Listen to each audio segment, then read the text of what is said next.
আসসালামাইকুম গাইস, এখন দেখামু একজন প্রেমিক কি করে প্রেমিকার কারণে আত্মহত্যা করলো, তাও ফাঁসিতে ঝুলে। দেখেন আপনারা সকলেই দেখেন কিভাবে ফাঁসিতে ঝুলে সে আত্মহত্যাটা করলো। জিবরা বাড়ি রয়েছে, যে দেখেন উপরে ফাঁসি লইছে। হ্যাঁ, কথা হইলো কথা তা না, এইভাবে ধোকা দেওয়ার আগে তারা ঠিক হয়েছে। আপনারা সকলেই কমেন্টে জানাবেন। আর দেখেন কি অবস্থা, ইন্দুর বাবু সে ফাঁসি লইছে প্রেমিকার জন্যে, হাতে পায়ে সহ একসাথে ফাঁসি হয়ে গেছে। ধন্যবাদ। যদি কেউ ফাঁসি দিতে চান তাহলে আমার কাছে কমেন্ট করবেন, কিভাবে দিলাম দেখবেন।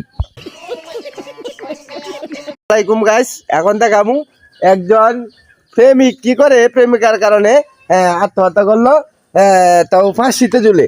দেখেন আপনারা সকলেই দেখেন কিভাবে ফাঁসিতে ঝুলে সে আত্মহত্যাটা করলো। জিবরা বাড়ি রয়েছে, যে দেখেন উপরে ফাঁসি লইছে। হ্যাঁ, কথা হইলো কথা তা না, এইভাবে ধোকা দেওয়ার আগে তারা ঠিক হয়েছে। আপনারা সকলেই কমেন্টে জানাবেন। আর দেখেন কি অবস্থা, ইন্দুর বাবু সে ফাঁসি লইছে প্রেমিকার জন্যে, হাতে পায়ে সহ একসাথে ফাঁসি হয়ে গেছে। ধন্যবাদ। যদি কেউ ফাঁসি দিতে চান তাহলে আমার কাছে কমেন্ট করবেন, কিভাবে দিলাম দেখবেন।